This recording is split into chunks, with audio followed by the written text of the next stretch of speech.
आज की पॉडकास्ट का तो टॉपिक है जो लोग जिनका वीजा शीजा लग गया है इमिग्रेशन का, और वो कनाडा की फ्लाइट करवा के बैठे हुए हैं, दुबई की हम्म। फ्लाइट करवा के बैठे हुए हैं, और उनके दिमाग में बहुत ज्यादा परेशानी है कि पैसे कहाँ से आएंगे, जॉब का क्या करें। पैसे तो कहाँ से आएंगे? Job hunt in Canada as well as in Dubai, ये आज का हमारा टॉपिक है।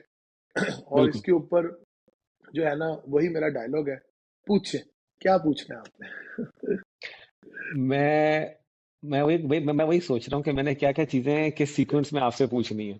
लेकिन मेरा ख्याल है बड़ा अच्छा किया आपने कि आपने जो आज का टॉपिक है ना, उसको थोड़ा सा आपने रिफाइन कर दिया। और मेरे जहन में जो सवालात है मैं फिर उसको ना उसी हिसाब से बिल्कुल। मैं प्रायोरिटाइज करता हूँ।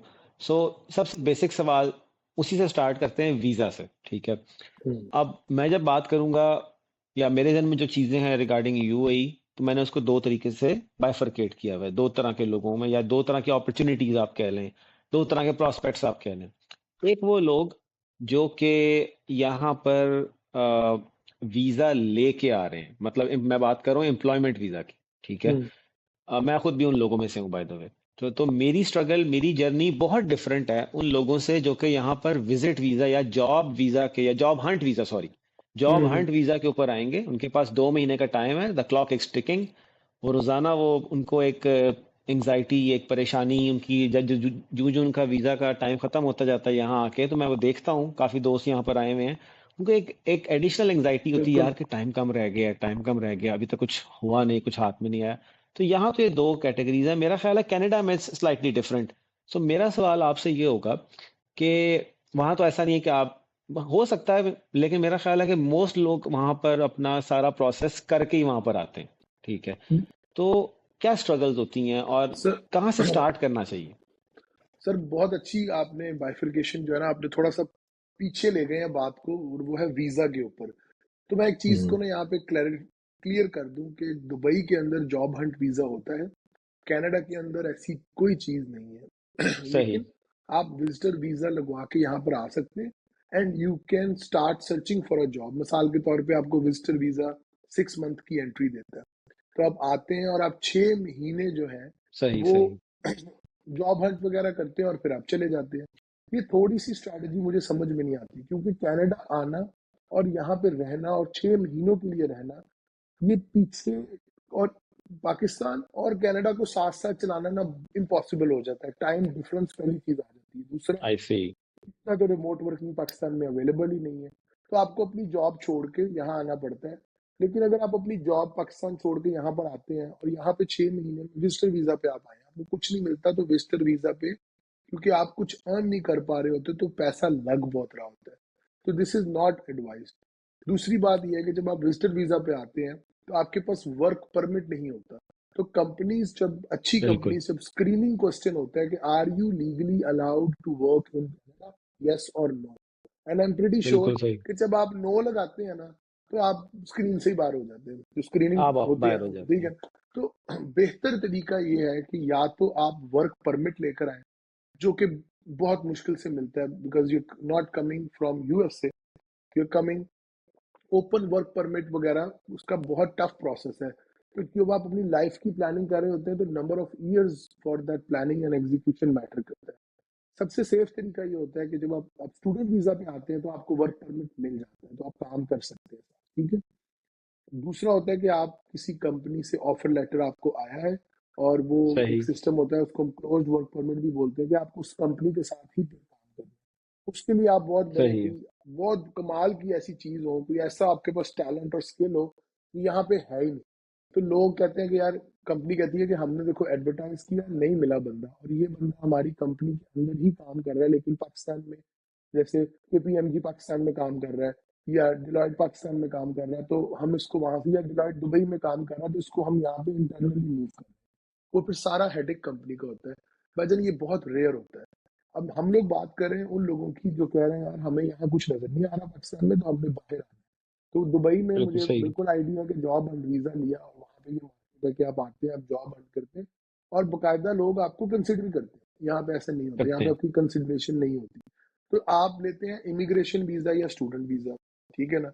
इमिग्रेशन वीजा के ऊपर आ जाते हैं। जब आप इमिग्रेशन वीजा लेकर आते हैं तो you are a permanent resident of this country, and you have an open work permit, जो मर्जी करें, लीगली जो मर्जी करें, आप 40 आवर्स बिल्कुल। काम करें, आप 80 आवर्स काम करें, कोई नहीं कुछ कहेगा। स्टूडेंट वीजा पे आप आते हैं, you have an open work permit, but you only have 20 hours to work in a week, क्योंकि वो कहते हैं आप पढ़ने आए हैं तो पढ़े भी साथ। तो यहाँ पे जरा डिफरेंट है।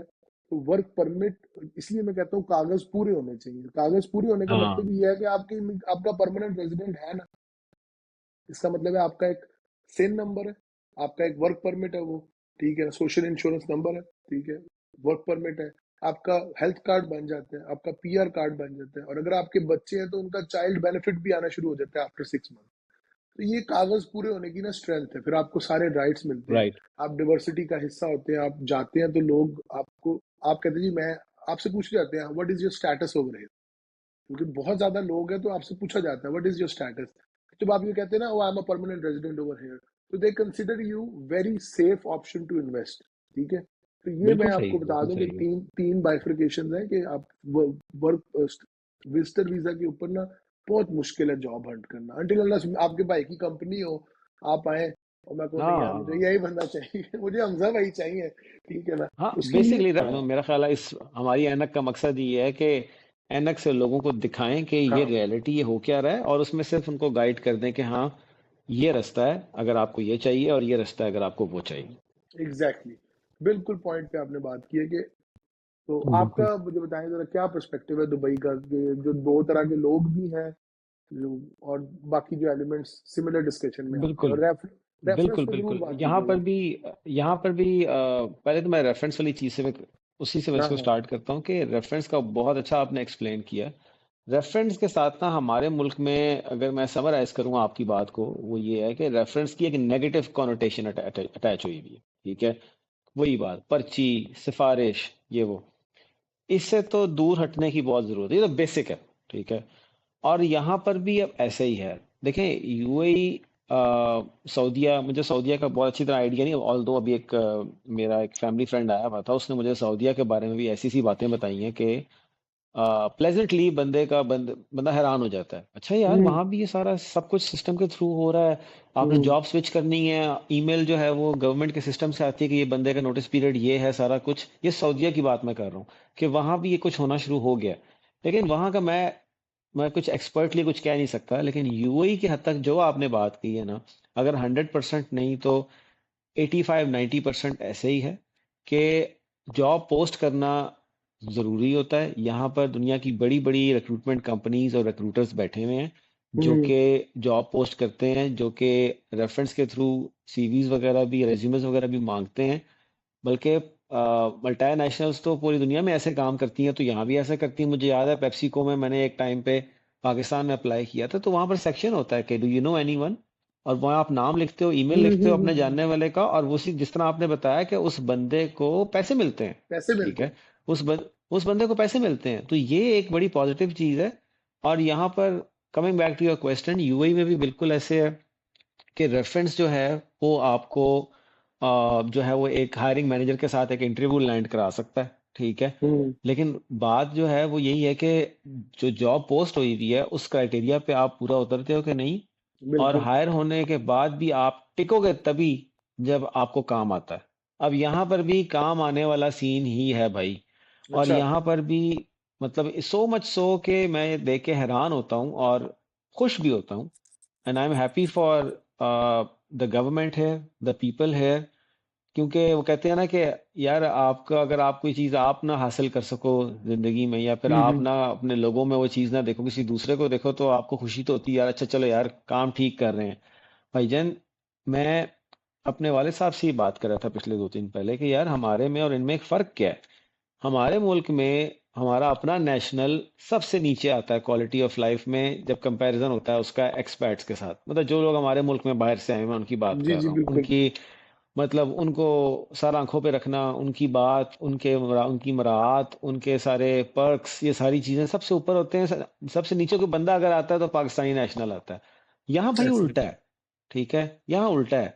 यहाँ पर यूरोपियन भी कोई होगा ना, या रशियन भी कोई होगा बहुत ज्यादा पैसे वाला, वो यहाँ नेशनल के बाद से ही शुरू होता है। ठीक है, नेशनल या नेशनल ही है। और यहाँ पर वो वाला नेशनल नहीं है कि नेशनल है तो जनाब मैं नेशनल हूँ, चलो निकलो यहाँ से, मैं नेशनल हूँ, मेरी गाड़ी क्यों मारी है तुमने, मैं नेशनल हूँ, मैं तुम्हें ये करा दूंगा, ना ना ना ना।